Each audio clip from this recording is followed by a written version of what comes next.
इस चूहे का नाम मगावा है, जो एक अरसे से कम्बोडिया में सूंघ कर बारूद का इंकशाफ कर रहा है और अब तक 39 सुरंगों और 28 बेफटे बमों की निशानदेही कर चुका है। इस चूहे की उम्र 7 बरस है, जिसकी तरबियत बेल्जियम की एक फलाई तंजीम ओपोपो ने की है। ओपोपो के माहिरीन बड़ी मेहनत से चूहों को बारूद सूंघने के काबिल बनाते हैं। इस तरह हर वो चूहा नायाब हो जाता है और वो टीबी जैसा मर्ज भी शिनाख्त कर सकता है। ताहम इसके लिए 1 साल की तरबियत दरकार होती है।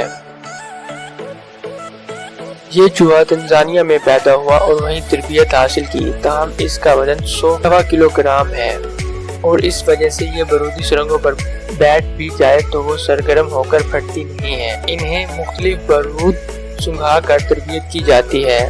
सुरंगों की मौजूदगी में ये इस पर रुक कर वहाँ अपने नाखून खरोंचने लगते हैं। दिलचस्प बात यह है कि टेनिस गेंद के बराबर बारूदी सुरंगें ढूंढने में इसे 20 मिनट लगते हैं और एक इंसान का काम 1 से 4 दिन में ही अंजाम दे पाता है। इन चूहों को हीरो रैट भी कहा जाता है।